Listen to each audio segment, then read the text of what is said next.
Ladies and gentlemen, a warm welcome to the one and only Bobby Green up against Jared Gordon. Bobby, really good to see you.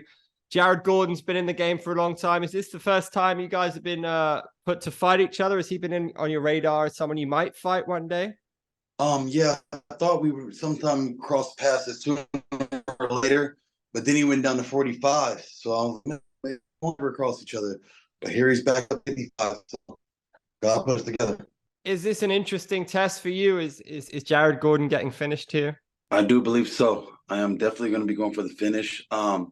Picking up my numbers, picking up my power, putting more on my punches and putting more out. So he should be going out round two. If he makes it through two, he will go out in three. You have made a career out of facing the toughest dudes on the planet. Jared Gordon definitely falls into that category, but is he? I mean, you just came off fights with Islam, the champ, and then Drew Dober, who hits like a truck. Is this an easier test for you? It seems so on paper, it seems so.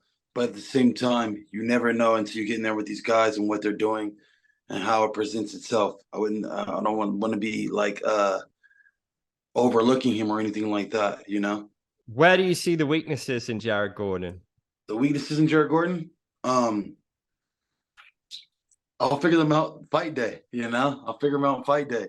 You kind of really just you figure out, oh, you're more this guy, you're more this type of guy. I'll find the holes, as we go. I really look at things more on the play, on the fly, because he may not fight the same way he fought the last people or the person before last. I'm a different fight. So I don't want to go in there expecting something that's not going to happen. Do you think he beat Paddy Pimblett? Yeah, I do. I think he decisively beat him. But when you got the machine behind you that Paddy has, you got to go out there. And I think he held back in that last round, and that's what cost him. Would you like to fight Paddy Pimblett? Oh man, I would smash that guy, I would smash Paddy. Paddy doesn't want to fight me. He's scared. He's running scared. I hear that you're going to change your name to King. Is that true? Yeah. You've been doing your homework. It's actually I'm in the process of doing it right now. I've already went to court, and so it's a long process. You have to go to the courthouse, put it in. Then you need to go put it in a newspaper for 4 weeks, continuous weeks. Then after you come back to court again. So I'm at that stage where when I get done with this fight, I'll be coming back to court, and then it'll be official. So this is the last Bobby Green fight. So we'll just be King, like one word, like Madonna, like just King. Yeah. Just doing something different. Why the fuck not?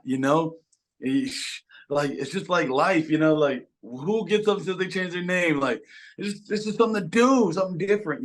Shake things up, rebrand myself, and let everybody know that you can go from being a poor peasant to being a king just with hard work. Is this going to lead to are you going to go the whole nine with this, like King merchandise and that kind of thing? Yes, sir. Everything's gonna be pushed as king. Are you going to miss Bobby Green? Is anybody going to call you Bobby Green? I mean, green, like you think it's a nice color. It's refreshing. I won't answer. I won't respond. So get your last Bobby Greens in. I won't respond. And some guys take it like, oh, you're trying to be the king, like a cocky or arrogant thing. It's not the king. It's just I'm a king, and that's really it. And if you don't respect me enough to call me by my name that I legally changed and spit money to, we don't even need to have a conversation. There's so many different reasons that people do this sport. What's the biggest reason that you do it for? I do it to inspire. I do it to motivate. I do it to change people's lives, to get them to wake up and realize, hey, I was a poor kid with no mom, no dad, in the foster care system. I've been in 50 different homes. I've been homeless. I've done it all. And just to show people that just when you think your life is hard, there's probably someone who's had their life a little bit harder. And it's okay. And just be careful and be thankful and just work hard and enjoy everything you have. I did a quick fire with the Monkey King the other day. He was giving out a lot of respect to you. I saw you posted that. That was cool, man. Are you guys friends? Yeah. I didn't know anything about the kid or anything like that, but he put a post out saying that I had the best hands in the MMA. And so I'm like, oh yeah, I'm gonna come see him. I'm gonna pop up on him. He don't even know I'm gonna pop up. Hey, what's up? Popped up and we just did some little work together. I showed him like, oh, this and this, and he was a great ass time I showed him some shit that he don't even know what's going on, you know? And he's like, oh, okay, I get it. And so we just battle minds, you know? And since he put me out there like that, I was like, man, I'll pop up on that guy and show him some shit, you know? That's so cool, man. That's good to hear. At the moment, you know, you've been in there with some crazy people. You beat some of them, you lost to some of them. Which is your most proud moment, whether it was a win or a loss in this UFC game so far? Most proud moment, win or loss? I'd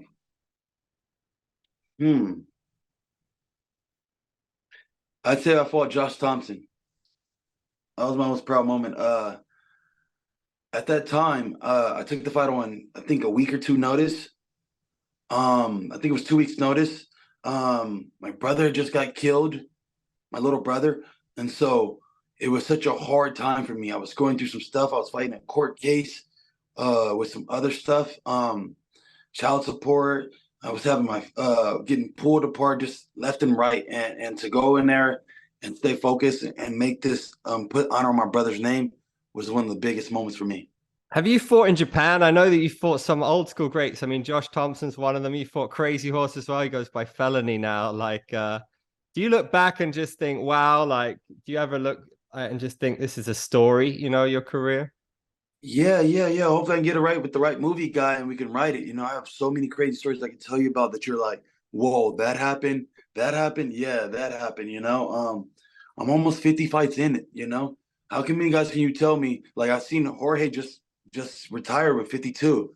I'm almost 50 there, and I'm doing them consistently 3 times a year.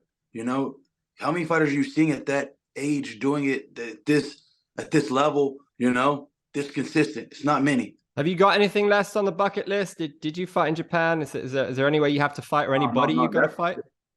That's a dream, you know, to fight in Japan. It's always been one of my dreams. You know, I hear that they honor the warrior spirit, you know, and so it would be an honor to go out there and let them get one of my shows. But I never know if we're ever in Japan doing an actual show. That would be amazing if I could have an opportunity. And what was your second question? Yeah, just about the bucket list. So the right bucket now, list. To have a main event. Main event. Yeah, to have a main event. Like I did do the Islam fight, but I had just fought 10 days before then. You know, so I had to jump back and fight and throw this main event that really wasn't my main event, you know. So to give something to my people that is actually built around me and deserving of me. So that was going to be my 2 bucket list things. I feel like a lot of the old school guys are now coming to the end, like in their late 30s. You know, Jorge, Nate Diaz has just left. He's fighting Jake Paul. Are you pleased for him that he's going to go and get the bag? Yeah, he deserves it. You know, he really does. I was just training with Nate a couple weeks ago, you know, and we're getting it in, and I think he's gonna have the perfect style to expose Jake. You know, a lot of people sleep on his boxing, but his boxing is really good. He's actually better at boxer than an MMA fighter. Don't get me wrong, his jiu is sick, but his boxing is probably number one. And people don't realize that. Like, but I think the issue is that with MMA, the gloves are smaller. And so when you do certain techniques in boxing, they don't exactly translate to MMA as well. Is that the perfect path for you when you're done with the UFC to go and beat up a celebrity in boxing? You know, all those guys duck me. You know, they think they can pick on certain guys because of certain things, you know, but they understand who the truth is. I'm the realest. None of those guys will talk to me, even entertain a conversation with me. Because why?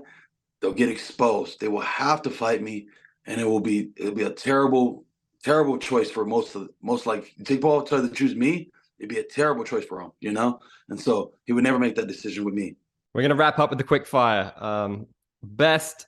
Hardest hitter in the UFC, pound for pound, men or women? That I've went with, or that I just think. Who's currently in the UFC that you think is the hardest hitter, pound for pound, men or women? Men or women?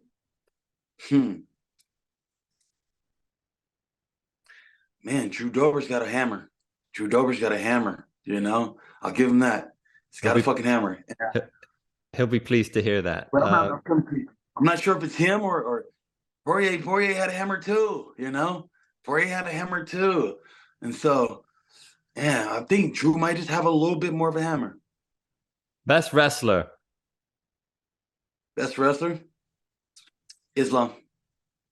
Who's the funniest? Did you do this with the Monkey King? Is that where this all came from? I do it with everybody. Interesting. Okay, I didn't know you were the guy. I didn't know you were the guy. I am the guy, yes. Okay, okay. Who's the funniest?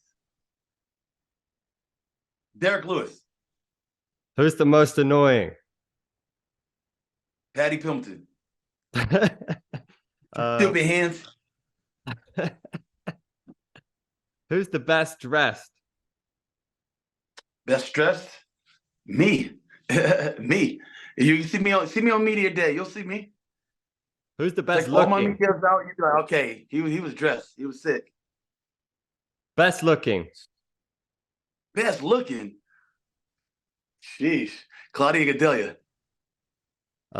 Who has the best hands? Best hands? Me. Well, this is what some people say, actually. All right. Who would you most like to have dinner with? Dinner with. Maybe Mackenzie Dern. Who's got the coolest tattoos? Coolest tattoos. I don't know if I'll be looking at guys' tattoos like that. Or girls? I do. I got the head tat. Me. Who'd you most like to have dinner with? Mackenzie Dern, I said. Oh, sorry, I got you on that one. Who has the best fight IQ? Fight IQ.